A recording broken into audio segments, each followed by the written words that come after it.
Hello everyone, this is Mohit Dagar, advocate from the Merit Law Group, and welcome back to another video.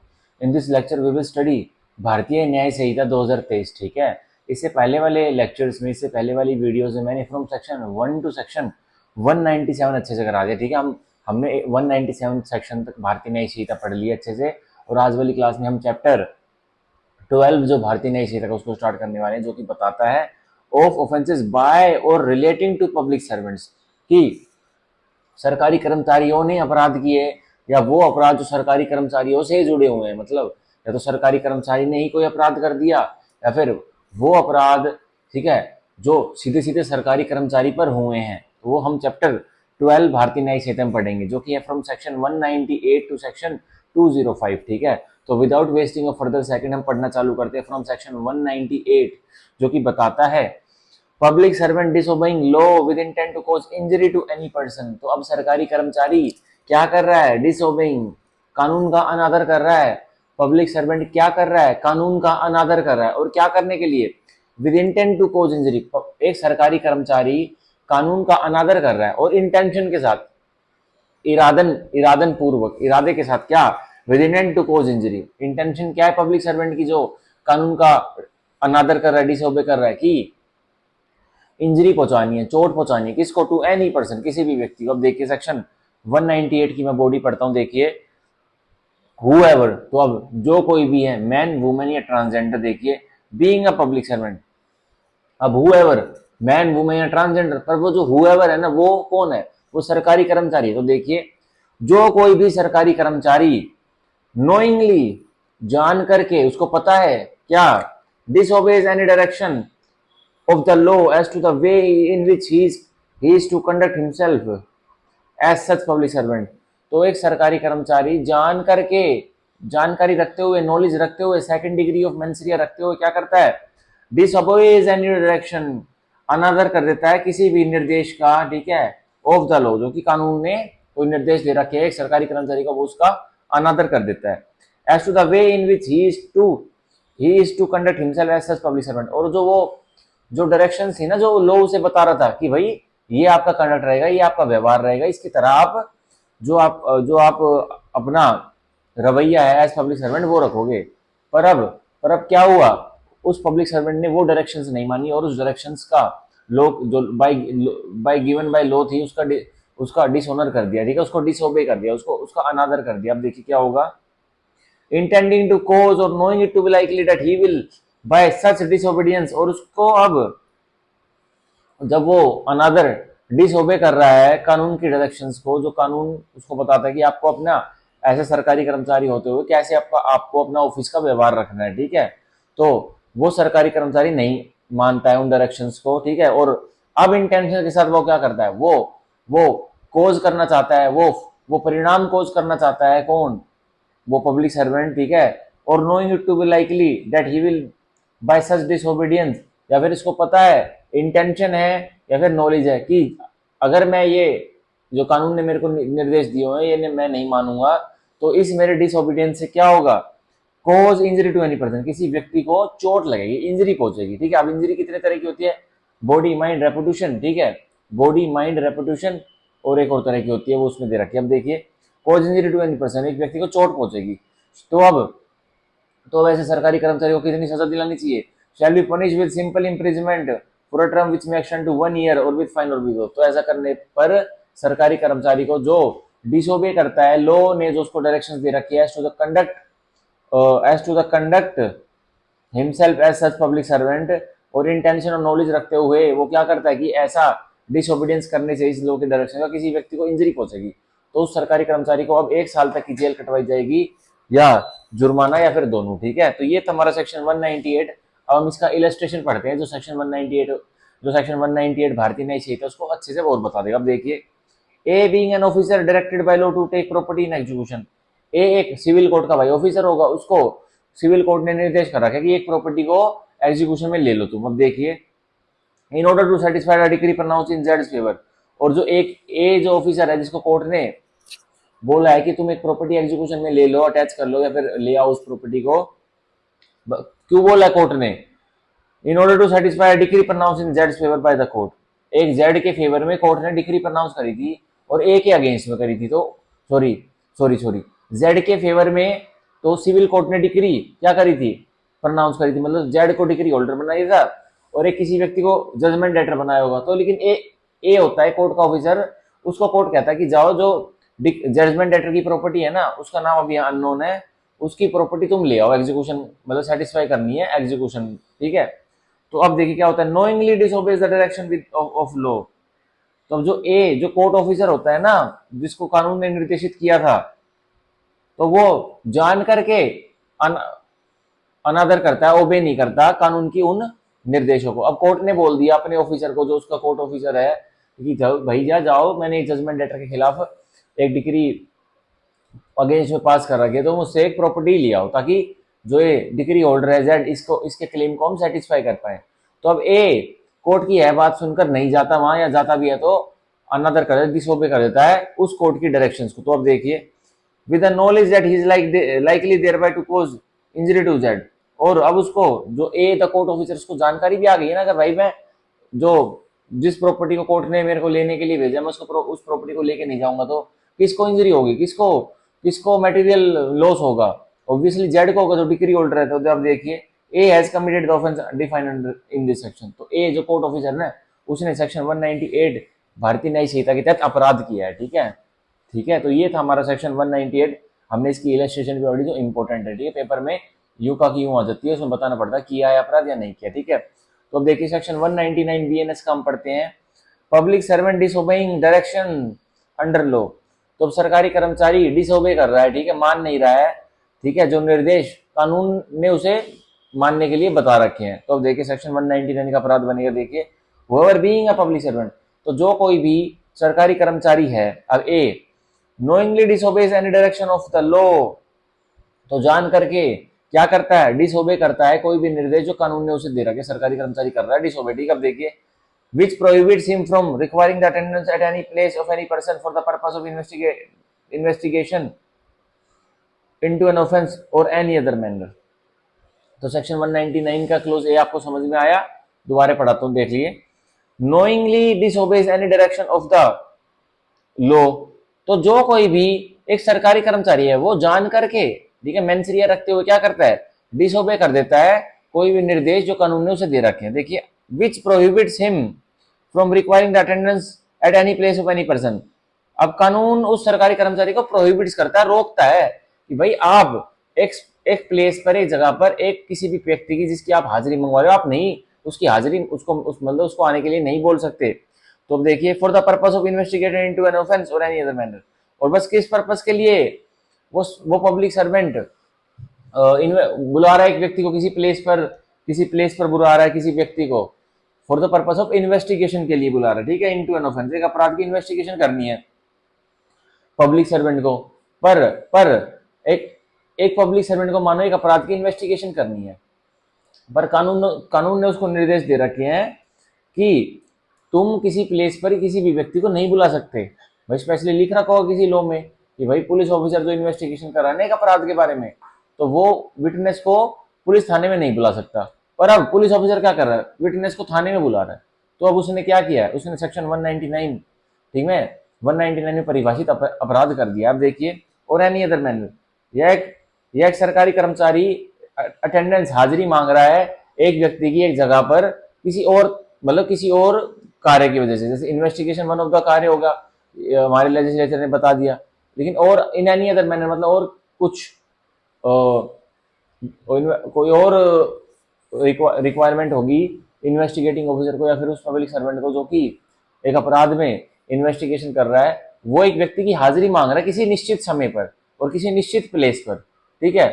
तो और वो कानून ने उसको नहीं प्रोहिबिट कर रखा कि आप हाजिरी नहीं मांग सकते उस व्यक्ति की, पब्लिक सर्वेंट को प्रोहिबिट कर रखा, रोक रखा है। तो अगर उसने फिर भी बुला लिया ना, तो उसने कानून के विरुद्ध जाके काम किया है। अब उस पब्लिक सर्वेंट को सेक्शन 199, ठीक है, क्लोज ए है ना, उसके तहत सजा तो नहीं होगी, उसके एसेंशियल्स फॉल कर जाएंगे इस क्लोज ए में, ठीक है, उसको सजा अब आगे पढ़ेंगे हम कितनी मिलेगी। अब देखिए B, knowingly disobeys to the prejudice of any person any other direction of the law regulating the manner in which he shall conduct such investigation। जानबूझकर, जानकारी रखते हुए जो एक पब्लिक सर्वेंट है, जानकारी रखते हुए जो एक पब्लिक सर्वेंट है ना, वो क्या करता है, डिसोबे करता है मानता नहीं है। क्या नहीं मानता? क्या नहीं मानता?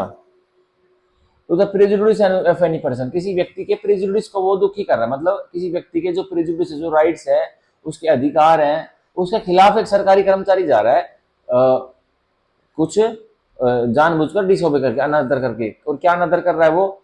Any direction of any other directions of the law regulating the manner in which he shall conduct such investigation। अब एक सरकारी कर्मचारी है, अब एक सरकारी कर्मचारी है, वो जान करके, नॉलेज रखते हुए डिसोबे कर रहा है, ठीक है। क्या डिसोबे कर रहा है? वो तरीके जो रेगुलेट करते हैं एक इन्वेस्टिगेशन करने के व्यवहार को, ठीक है। पुलिस ऑफिसर को भाई इन्वेस्टिगेशन कैसे करनी चाहिए भाई, जैसे हमारे BNSS में प्रोसीजर लिखा हो वैसे फॉलो करके करनी चाहिए। एक पुलिस ऑफिसर अपने प्रोसीजर बना रहा है, तो उसने कौन सा अपराध कर दिया? सेक्शन 199 क्लोज बी में उसके एसेंशियल इंग्रेडिएंट्स फॉलो करेंगे, और आगे मैं पनिशमेंट बताऊं कितनी मिलेगी। अब देखिए, she fails to record any information given to him under subsection 1 of section 173 of the BNSS। तो एक सरकारी कर्मचारी विफल हो जाता है, वो जो सेक्शन 173 सबसेक्शन 1 के तहत FIR फर्स्ट इंफॉर्मेशन रिकॉर्ड की इंफॉर्मेशन कॉग्निजेबल ऑफेंसेस में रिकॉर्ड करनी चाहिए थी, वो नहीं करता, तो उसने कानून के विरुद्ध एक अपराध कर दिया। आप देखिए, in relation to the cognizable offence punishable under section 64, 65, 66, 67, 68, 70, 71, 74, 76, 77, 79, 124, 143, 144। तो एक सरकारी कर्मचारी है, वो विफल हो गया है इंफॉर्मेशन रिकॉर्ड करने में एक कॉग्निजेबल ऑफेंस की, और जो ये सारे सेक्सुअल रिलेटेड ऑफेंस जो एक महिला के विरुद्ध होते हैं, महिला ने उसको कंप्लेंट दी थी, ठीक है। पुलिस एक सरकारी कर्मचारी को रीच किया था जिसके विरुद्ध सेक्सुअली रिलेटेड ऑफेंसेस हुए हैं, या उसके किसी वेल विशर ने दी थी पुलिस ऑफिसर को या फिर किसी पब्लिक सर्वेंट को, तो वो इंफॉर्मेशन रिकॉर्ड नहीं कर सका, विफल हो गया। कौन? वो public servant. Section 173 subsection 1 BNSS के वो रिकॉर्ड नहीं कर सका इंफॉर्मेशन को, एफआईआर वो लॉज नहीं कर सका, तो उस माना जाएगा कि उसने भी कानून का क्या किया? उसने कानून की जो डायरेक्शंस है ना, जो कानून की जो डायरेक्शंस है, निर्देश है, उसको डिसओबे किया है, उसको नहीं माना, उसका अनादर किया है कानून की डायरेक्शंस का, ठीक है, उस सरकारी कर्मचारी ने। तो देखिए अब कितनी सजा मिलेगी उसको। shall be punished with rigorous imprisonment for a term which shall not be less than 6 months but which may extend to 2 years and shall also be liable to fine। तो अब उस सरकारी कर्मचारी को जो कानून में जो निर्देश लिखे हुए हैं उसको नहीं मानता है, और क्लोज ABC ऑफ सेक्शन 199 में उसका केस फॉल कर जाता है, तो उसको 6 महीने से लेकर 2 साल तक की जेल कटवाई जाएगी, और रिगरस इंप्रिजमेंट होगी, मतलब उस सरकारी कर्मचारी को कन्विक्शन करने के बाद जेल में पहुंचा देंगे, जेल में उसको काम करना पड़ेगा लेबरों की तरह, ठीक है। तो ये था हमारा सेक्शन 199 ऑफ द भारतीय न्याय संहिता, ठीक है। अब हम पढ़ेंगे सेक्शन 200। तो आज हमारा सेक्शन 200, 201, 202, 203, 204, 205, आज हम हमारा जो चैप्टर 12 है ना भारतीय न्याय संहिता का, वो अच्छे से कंप्लीट कर लेंगे, क्योंकि 1, 2, 3, 4, 5, 6 हमारे सेक्शंस रह गए, और ये छोटे छोटे सेक्शंस हैं, बस थोड़ा ये रीड वाले सेक्शंस हैं, इतना इससे कभी कभी इक्के दुक्के क्वेश्चन आ जाते हैं प्री में, बाकी कोई इसकी मतलब नहीं है, ठीक है। अब देखिए section 200, punishment for non treatment of victim. अब ये हॉस्पिटल्स वगैरह के ऊपर, डॉक्टर्स वगैरह के ऊपर ये लगता है, ठीक है। डॉक्टर्स वगैरह के ऊपर सेक्शन 200 लगाया जाता है, हॉस्पिटल वगैरह के ऊपर लगाया जाता है। तो देखिए इस सेक्शन को हम अच्छे से पढ़ेंगे। Section 200, punishment for non treatment of victim. अब एक जो विक्टिम होता है, जिसके विरुद्ध अपराध हुआ होता है, उसकी ट्रीटमेंट, मतलब उसको फर्स्ट एड वगैरह, उसका कोई और भाई अप्रोप्रिएट इलाज है, वो नहीं दिया गया, तो अब जो उसने नहीं दिया, उसको ट्रीटमेंट नहीं करवाई, उसको क्या सजा मिलेगी? वो सेक्शन 200 भारतीय न्याय संहिता में मिलेगी। अब देखिए, whoever being in charge of a hospital, तो जो कोई भी अगर मैन वुमेन या ट्रांसजेंडर, तो जो कोई भी इंचार्ज है किसका? एक अस्पताल का, ठीक है। और वो अस्पताल कैसा है? पब्लिक और प्राइवेट। अस्पताल या तो पब्लिक है या प्राइवेट है, तो अब देखिए क्या होगा, whether run by central government, the state government, local bodies और एनी अदर पर्सन। और अब जो कोई भी इंचार्ज है, ठीक है, जो कोई भी इंचार्ज मतलब जो संभालता है एक अस्पताल को, और भाई गवर्नमेंट अस्पताल को कौन संभालता है? वह तो सेंट्रल गवर्नमेंट के एम्प्लॉय संभालेंगे, स्टेट गवर्नमेंट के एम्प्लॉय संभालेंगे। और प्राइवेट को कौन संभालता है? भाई कोई उसका प्राइवेट इंडिविजुअल कोई डॉक्टर होगा, जिसका वो प्राइवेट ओनर होगा, निजी ओनर होगा, वो संभालता है, ठीक है। Whether run by the central government. और एक अस्पताल जो कि पब्लिक है या फिर प्राइवेट है, उसको चलाता कौन है? सेंट्रल गवर्नमेंट, केंद्र सरकार चलाती है, या फिर राज्य सरकार चलाती है, ठीक है। लोकल बॉडीज, कोई लोकल बॉडी चलाती है जो कि हमारे केंद्र शासित प्रदेशों में मिल जाती है और हमारे जो डिस्ट्रिक्ट में टाउन्स हैं उनमें भी मिल जाती है लोकल बॉडीज, ठीक है। जैसे और देखिए, और एनी अदर पर्सन, कोई और अन्य पर्सन है जो एक अस्पताल को वेदर पब्लिक या प्राइवेट को रन कर रहा है, मतलब चला रहा है। अब देखिए, contravenes the provision of section 397, उल्लंघन कर देता है incharge of the hospital private और पब्लिक, ठीक है, उल्लंघन कर देता है कौन से प्रावधानों के, जो सेक्शन 397, सेक्शन 397 भारतीय नागरिक सुरक्षा संहिता के जो प्रावधान है उसका उल्लंघन कर देता है। तो अब देखिए कितनी सजा होगी उसको, shall be punished with imprisonment for a term which may extend to 1 year or with fine or with both। तो ऐसा करने पर उस इंचार्ज ऑफ द हॉस्पिटल को 1 साल तक की जेल कटवाई जाएगी या फिर जुर्माना भी लग सकता है या फिर दोनों भी, ठीक है। तो हम एक बार BNSS में सेक्शन 397 को ओपन कर लेते हैं और इसको कनेक्ट कर लेते हैं उसके साथ, ठीक है। क्योंकि भाई हमारे BNSS में हम कौन से सेक्शन तक पहुंचे हैं, अभी हम BNSS में हमने सेक्शन 233 तक रीड किया है, तभी हमें सेक्शन 397 का लिंक नहीं कर पा रहे हैं, ना तो अगर पढ़ा होता तो कर देते, ठीक है। तो सेक्शन 397 को BNSS का एक बार ओपन कर लीजिए, ठीक है, फिर लिखेंगे हम उसके साइड में सेक्शन 200, ठीक है। हाँ,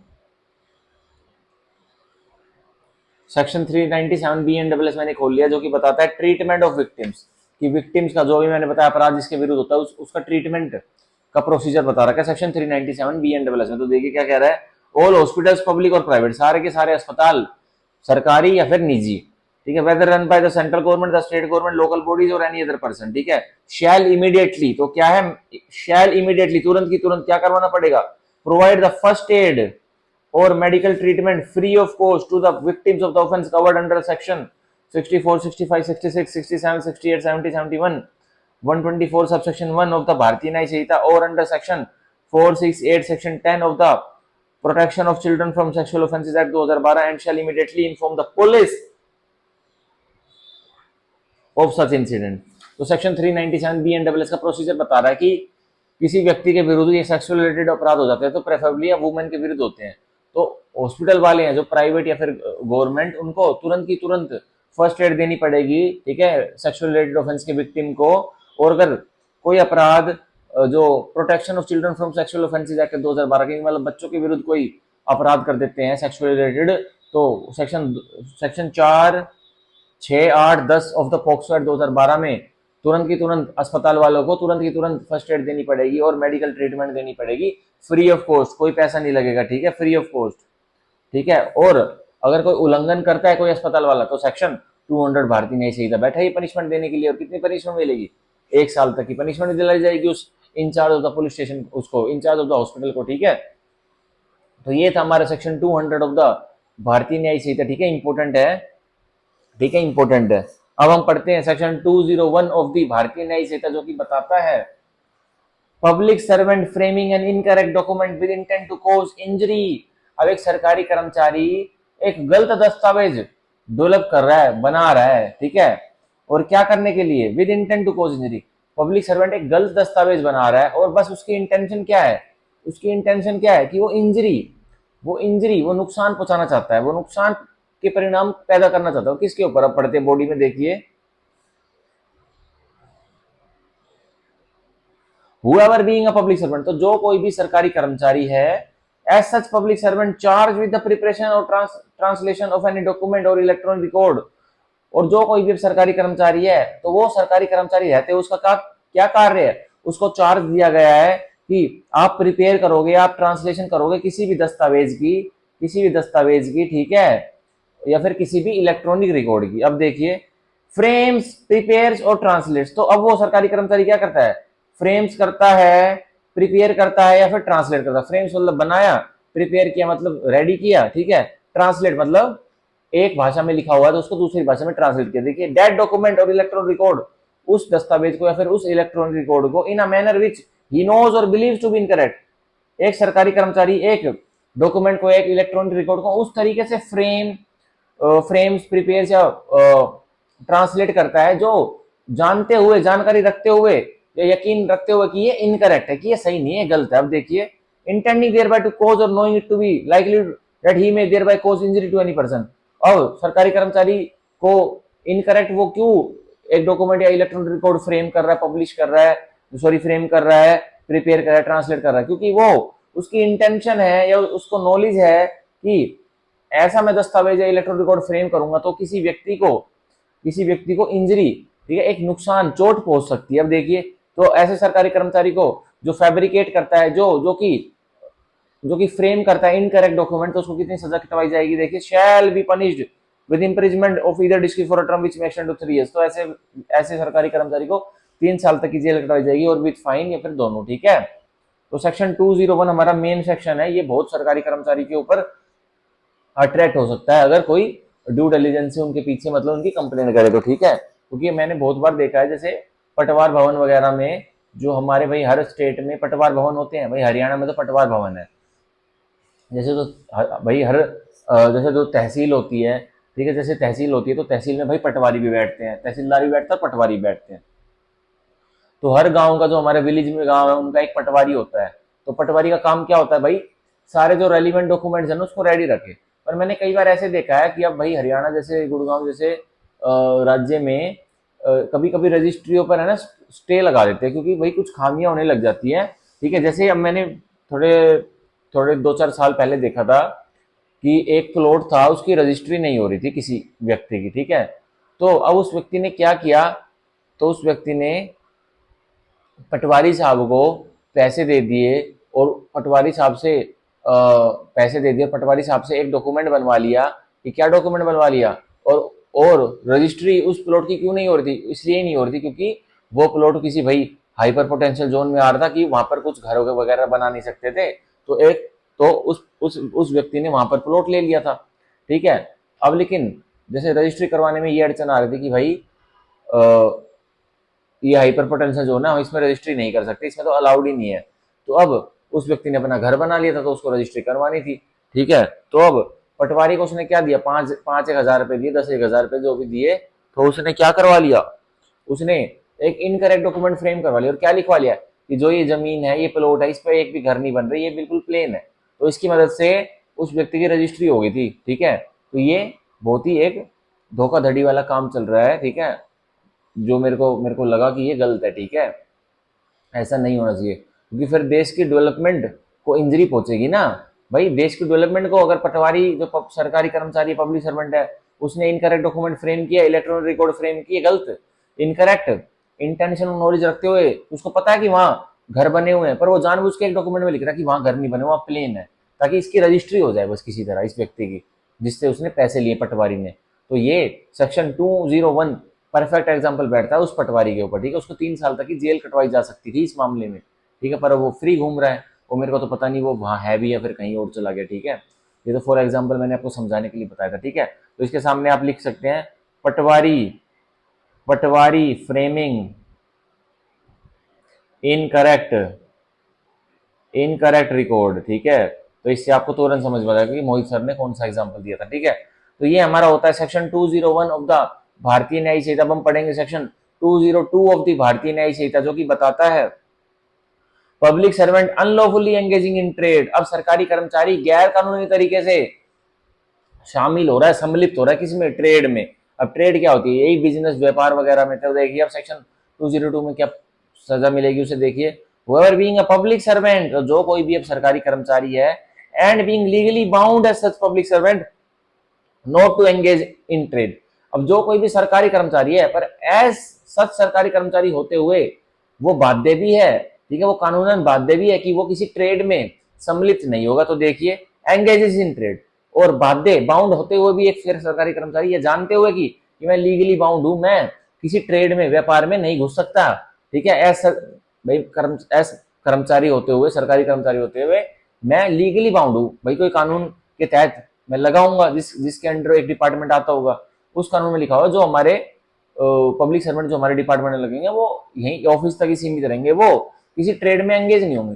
तो अब एक सरकारी कर्मचारी ट्रेड में भी एंगेज हो रहा है, एक सरकारी कर्मचारी होते हुए, मतलब ट्रेड में कैसे कोई व्यापार भी कर रहा है अपने घर जाने के बाद, ड्यूटी के बाद। तो अब देखिए एंगेजेस इन ट्रेड, तो ट्रेड करता है वो। अब देखिए क्या सजा मिलेगी। shall be punished with simple imprisonment for a term which may extend to 1 year or with fine or with both or with community service। तो अब उस सरकारी कर्मचारी को, जो कि सरकारी कर्मचारी तो है पर एज सच सरकारी कर्मचारी होते हुए बाध्य है कानून के द्वारा कि वो ट्रेड नहीं कर सकता पर फिर भी ट्रेड करता है, तो उस सरकारी कर्मचारी को 1 साल तक की जेल कटवा दी जाएगी, या फिर जुर्माना लगा दिया जाएगा, या फिर दोनों, या फिर कम्युनिटी सर्विस की उसको उसको पनिशमेंट मिल जाएगी। अब कम्युनिटी सर्विस की हमारी नई पनिशमेंट जुड़ी थी ना, समाज सेवा करेगा भाई, और उसको पैसे नहीं मिलेंगे समाज सेवा के भी, ठीक है। तो ये सेक्शन 202 था, ठीक है। तो उसमें बस अनलॉफुली और ट्रेड को इंडेक्स में मार्क कर लीजिए, इतना इंपॉर्टेंट ये सेक्शन है नहीं। बस इसमें जो कम्युनिटी सर्विस है ना, वो हमारा नया पनिशमेंट ऐड की गई इस वाले प्रावधान में, ठीक है। अब इतने हम प्रावधान पढ़ते आ रहे हैं, हमने सेक्शन पूरे 202 पढ़ दिए हैं, सेक्शन 1 से लेकर सेक्शन 202 हमने पढ़ दिए हैं किसके, भारतीय न्याय संहिता के। उसमें कम्युनिटी सर्विस ये मेरे ख्याल से दूसरा तीसरा सेक्शन होगा जिसमें कम्युनिटी सर्विस की बात आई है, ठीक है, जो कि पनिशमेंट होती है। अब देखिए, अब पढ़ते हैं हम सेक्शन 203।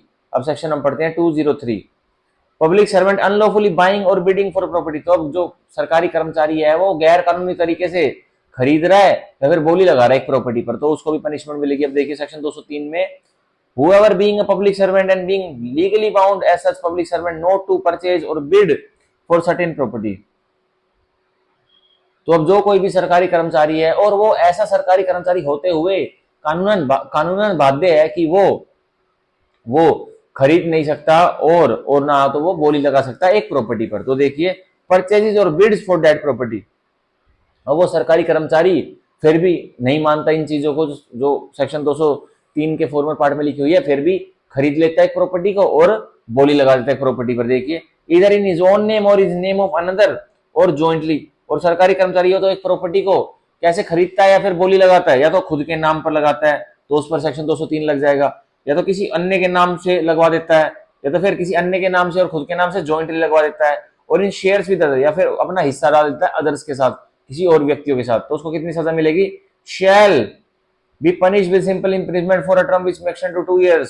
तो उसको 2 साल तक की जेल कटवाई जा सकती है, और विद फाइन और with both. And the property purchase shall be confiscated.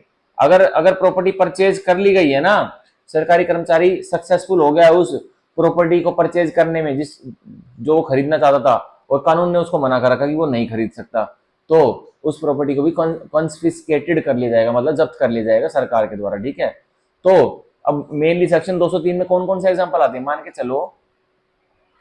के चलो अब जो जो कोर्ट ने जो जो ऑफेंस वगैरह के जो व्हीकल्स वगैरह होते हैं, ठीक है, व्हीकल्स वगैरह होते हैं, मान के चलो सीबीआई में जो व्हीकल्स वगैरह होते हैं ना, जिसको सीबीआई जो ऑफेंडर्स होते हैं, जो सीबीआई जिनको पकड़ती है, वो उनके महंगे महंगे व्हीकल्स को, मान के चलो विजय माल्या भाई देश छोड़ के भग गया, उसके पास कम से कम 100 लग्जरी कार्स है, स्पोर्ट्स कार थी, तो सबको सीबीआई और ईडी ने, एनफोर्समेंट डायरेक्टर ने क्या कर लिया था, जब्त कर लिया था, ठीक है, जब्त कर लिया, सीज कर लिया था।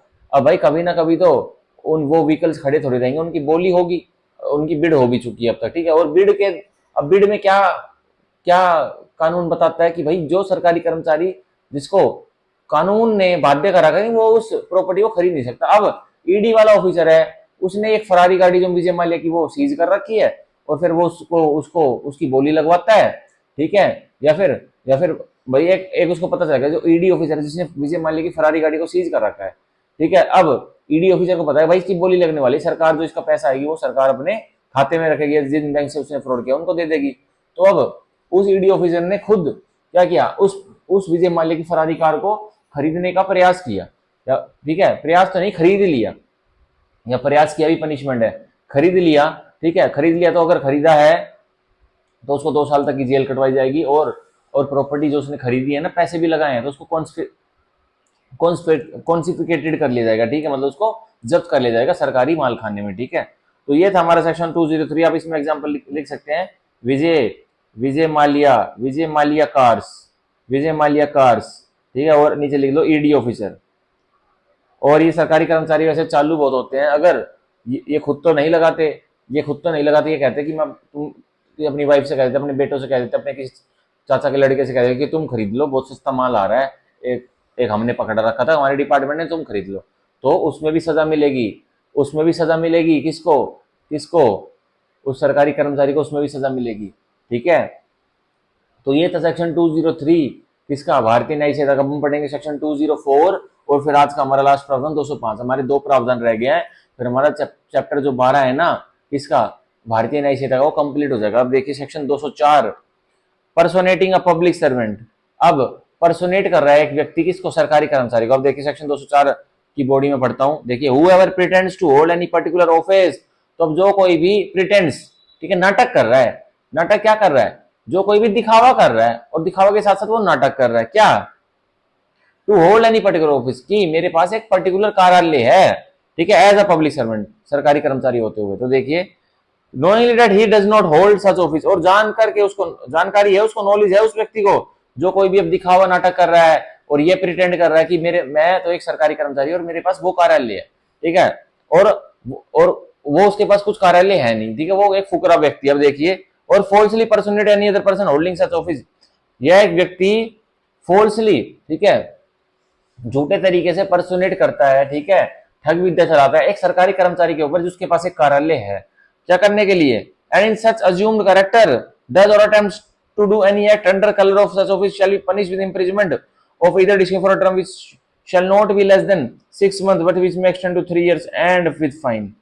तो सेक्शन 204 में सीधे सीधी ये बात बताई गई है कि एक व्यक्ति है जो कि ऑफेंडर है, ठीक है, अब वो क्या करता है, ऐसे प्रिटेंड करता है पब्लिक के बीच में जाके कि मैं गुड़गांव का डीसी हूं, अब मैं भाई एक एडवोकेट हूं, अब मैं पब्लिक के बीच में जाके लाल बत्ती की अपनी स्कॉर्पियो कार पे लाल बत्ती लगा लेता हूं और पब्लिक के बीच में जाके क्या करता हूं, रोब दिखाता हूं, मान के चलो श्री राम ज्वेलर्स में मैं चला जाता हूं, अब श्री राम ज्वेलर्स के ओनर के पास जाके मैं कहता हूं तुझे पता है मैं कौन हूं, गुड़गांव का डीसी हूं मैं।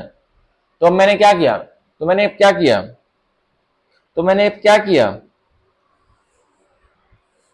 सेक्शन 204 का तो अपराध मैंने नहीं किया, इसमें जो मैंने पर्सोनेशन था ना, मैंने वो वाला अपराध किया। तो सेक्शन 204 वाला अपराध सीधा सीधा क्या बताता है, ये बताता है whoever pretends to hold any particular office as a public servant knowingly that he does not hold such office or falsely personate any other person holding such office। एक व्यक्ति प्रिटेंड करता है कि उसके पास कोई कार्यालय है, ठीक है, एक सरकारी कर्मचारी एक सरकारी कर्मचारी का मतलब वो अपने आप को प्रिटेंड करता है कि वो सरकारी कर्मचारी है और उसका एक सरकार में कार्यालय है, ठीक है, मतलब ऑफिस होल्ड करता है वो, और उसको नॉलेज है कि उसके पास कोई ऐसा ऑफिस नहीं है सरकार में। अब देखिए, or falsely personates any other person holding such office,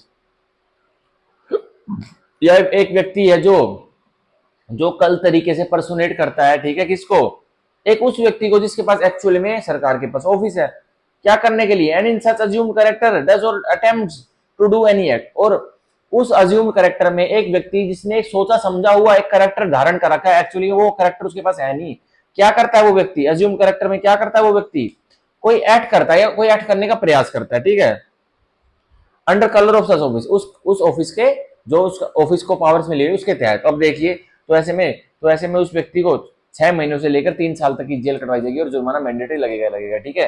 तो ये था हमारा सेक्शन 204। ये बहुत इजी सेक्शन है कि मान के चलो मैं पब्लिक में, ठीक है, अब मैं क्या करता हूँ, मैं गुजरात चला जाता हूँ और गुजरात में भाई कोई मेरा काम फंसा होगा, तो मैं गुजरात में एक सरकारी कर्मचारी के ऑफिस में जाता हूँ जिसने मेरा कोई काम रोक रखा होगा, मैं उसको जाके क्या कहता हूँ, you know who I am, I am the district collector of Gurugram district of state Haryana. तो अब भाई वो ऑफिसर गुजरात का थोड़े ग्रेड बी वाला, मतलब छोटे लेवल का इंफीरियर एक आईएएस ऑफिसर से, तो अब उससे मैं वो काम करा, तो वो शर्मा शर्मी महकमे की शर्म से मेरा काम कर देता है। तो अब तुरंत की तुरंत मैंने एक एक्ट करवा दिया ना, और उसके कलर्स के ऑफिस में करवा दिया, जो उसका उस गुजरात वाले जो सरकारी कर्मचारी को काम है वो उसने कुछ टेक्निकलिटीज की वजह से रोका हुआ था, पर मैंने एक अज्यूम कैरेक्टर दिखा के कुछ एक्ट करवाया और उसने वो एक्ट कर दिया अपने कलर्स ऑफ ऑफिस में। तो मैंने कौन सा अपराध कर दिया, मैंने सेक्शन 204 भारतीय न्याय संहिता में जो परिभाषित अपराध है मैंने वही कर दिया, और मेरे ऊपर सेक्शन 204 का ही चार्ज लगेगा और मेरे को 6 महीने तो कम से कम जेल की सजा कटवाई जाएगी और 3 साल तक भी बढ़ सकती है और जुर्माना मैंडेटरी लगेगा, ठीक है। तो ये था हमारा सेक्शन 204 भारतीय न्याय संहिता का, ठीक है। और आज हम अपना आखिरी प्रावधान पढ़ते हैं जो कि ये सेक्शन 205 सेक्शन 205 भारतीय न्याय संहिता, जो कि बताता है wearing garb or carrying token used by public servant with fraudulent intent। तो अब कोई व्यक्ति कोई ऑफेंडर गारमेंट्स पहनता है या फिर कोई व्यक्ति कोई ऐसे निशान अपने पास रखता है, कोई बिल्ले वगैरह, कोई अपने जैसे पुलिस वाले स्टार्स लगते हैं, ठीक है, फौजी लोग क्या रखते हैं, फौजी लोग भी भाई अपने मेडल्स वगैरह छाती पर जो उनके यूनिफॉर्म के साथ वही लिखते हैं, कोई ऑफेंडर उन मेडल्स को पहन के रखता है, फर्जी मेडल है वो। तो और उसकी क्या है, उस व्यक्ति की, उस ऑफेंडर की क्या है, जो कि एक गारमेंट पहन रहा है जिसको सरकारी कर्मचारी पहनते हैं। अगर एक व्यक्ति कुछ टोकन्स कैरी कर रहा है जिसको सरकारी कर्मचारी कैरी करते हैं, ठीक है। और क्या इंटेंशन है उस ऑफेंडर की ऐसे गारमेंट पहनने के पीछे और उन टोकन्स को कैरी करने के पीछे? उसकी फ्रॉडुलेंट इंटेंशन है, मतलब उसकी धोखाधड़ी की नीयत है। अब देखिए सेक्शन 205 हम पढ़ेंगे बॉडी भारतीय न्याय संहिता की, whoever not belonging to a certain class of public servant, तो जो कोई भी एक certain class of public servants का हिस्सा नहीं है, मतलब police officer certain class of public servant है, ठीक है, IAS officer certain class of public servant है, IPS officer certain class of public servants है, tehsildar certain class of public servants है, ठीक है, traffic police certain class of public servant है, ठीक है, BSF certain class of public servant है, CRPF certain class of public servant है, CISF certain class of public servant है। तो जो कोई भी certain class of public servants का हिस्सा नहीं है, ठीक है, तो अब देखिए क्या करता है वो, वियर एनी गार्ब, तो वो व्यक्ति जो कि certain class of public servants का हिस्सा नहीं है वो पहन लेता है कोई भी गारमेंट। अब गार्ब का मतलब होता है गारमेंट, ठीक है, ठीक है। अब देखिए और कैरीज एनी टोकन, या फिर वो अपने पास रखता है कोई टोकन, ठीक है, रिजेंबलिंग एनी गार्ब, जो कि एक गारमेंट से मिलता जुलता हुआ है। आप देखिए और token use by that class of public servant, या वो टोकन इस्तेमाल किया जाता है उस क्लास ऑफ पब्लिक सर्वेंट्स के द्वारा जिसके वो कपड़े पहने हुए हैं। आप देखिए with the intention that he may be believe, और यह इंटेंशन है उस ऑफेंडर की जो गारमेंट पहने हुआ है एक सरकारी कर्मचारी जैसे, ठीक है, कि उसकी क्या इंटेंशन है कि that he may be believe, कि उसको सब समझेंगे, उसको उसके ऊपर सब यकीन कर लेंगे, क्या यकीन कर लेंगे, और विद द नॉलेज या फिर उसको जानकारी है उस ऑफेंडर को that it is likely to believe, या उसके ऊपर सब यकीन कर ही लेंगे, क्या यकीन कर लेंगे, मान लेंगे उसको, क्या that he belong to that class of public servant, कि ये व्यक्ति तो जो हमारे सामने खड़ा हुआ है ये तो सरकारी कर्मचारी है, एक्चुअली वो सरकारी कर्मचारी है नहीं, बस वो कपड़े सरकारी कर्मचारी जैसे पहन रहा है। और उसकी व्यक्ति की ऑफेंडर की इंटेंशन भी यही है कि ये व्यक्ति जो मेरे को देख रहे हैं ना, मैंने ये फौजी वाले कपड़े पहने हुए, मेरे को बिलीव करे मेरे ऊपर कि मैं फौजी हूं, तो अब उस व्यक्ति को क्या सजा दिलाई जाएगी ऑफेंडर को? देखिए, shall be punish with imprisonment of either district for a term which may extend to 3 months और with fine which may extend to 5000 rupees. तो ऐसा करने पर एक ऑफेंडर को 3 महीने तक की जेल कटवाई जाएगी, ठीक है, 3 महीने तक की जेल कटवाई जाएगी, और जुर्माना लग जाएगा कितना, 5000 रुपए तक का, ठीक है, या फिर दोनों, ठीक है, या फिर दोनों। तो सेक्शन 205 हमारा बहुत इंपॉर्टेंट मेन सेक्शन है। हमारे जो honourable prime minister Narendra Modi ji है उनके पास, उनके ऊपर 2-3 साल पहले एक यूपी उत्तर प्रदेश के कोई वकील साहब थे, उन्होंने क्रिमिनल कंप्लेंट फाइल कर दी थी। सेक्शन 205 जो हमारा BNSS का था, पहले तो वो हुआ नहीं करता, तो ये हमारा सेक्शन 171 आईपीसी का हुआ करता।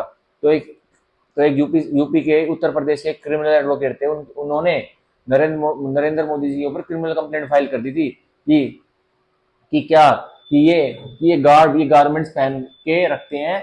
जब नरेंद्र मोदी जी जैसलमेर में गए थे आर्मी के किसी उनको संबोधित करने, तो उन्होंने जैकेट पहन ली थी आर्मी, जो जैसलमेर आर्मी पहनती है, वो फौजी कलर की जैकेट जो ग्रीनिश जैकेट होती है। तो उन वकील साहब ने कंप्लेंट कर दी थी, लेकिन ये सेक्शन 140 के तहत उन्होंने कर दी, सेक्शन 140 आईपीसी के तहत कर दी, ठीक है।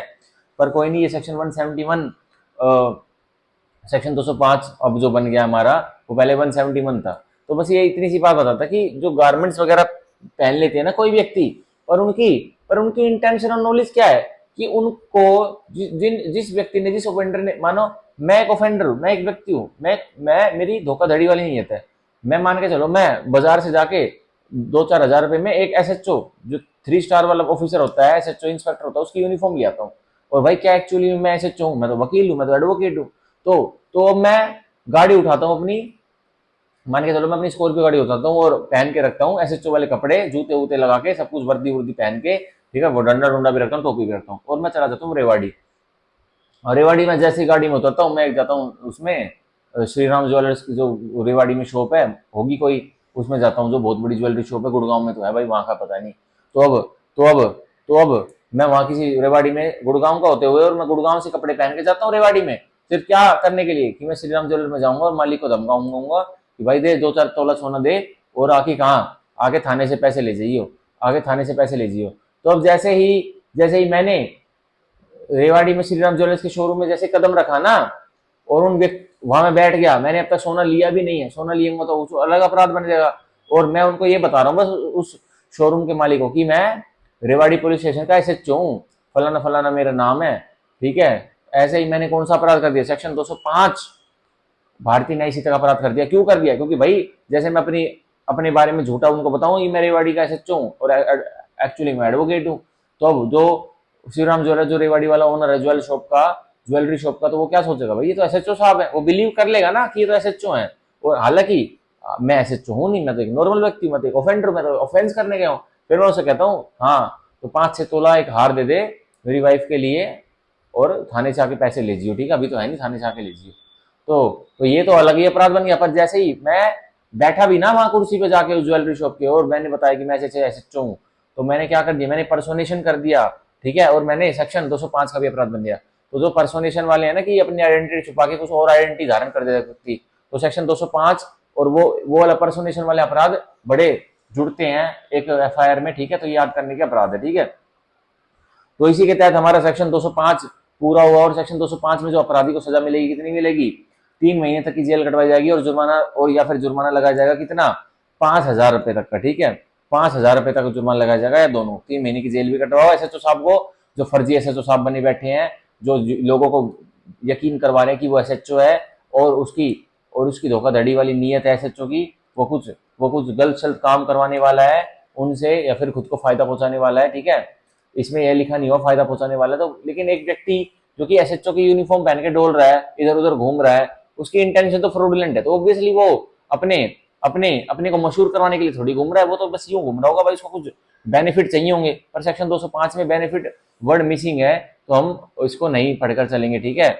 लेकिन अब एसएचओ साहब को, जो नकली एसएचओ साहब हमारे एग्जाम्पल में बने थे, उसको 3 महीने की जेल कटवाई जाएगी, और 5,000 रुपए जुर्माना भी कर सकते हैं, फिर दोनों भी, 3 महीने की जेल भी और 5,000 रुपए जुर्माना भी ठोको, ठीक है।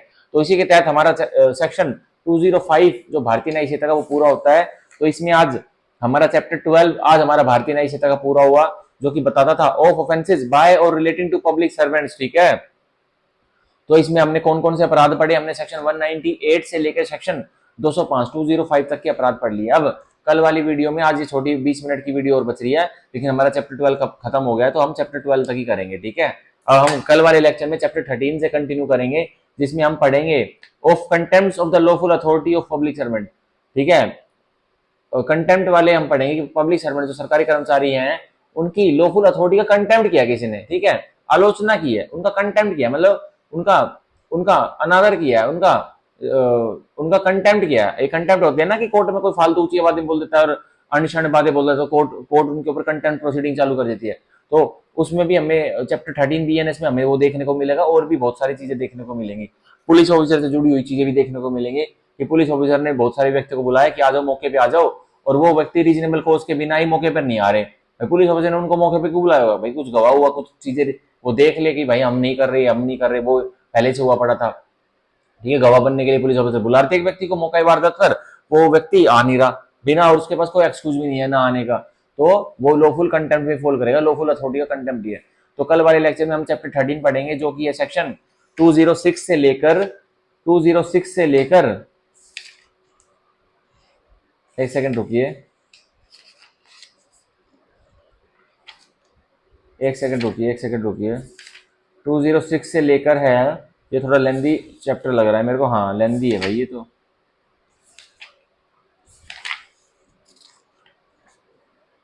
हाँ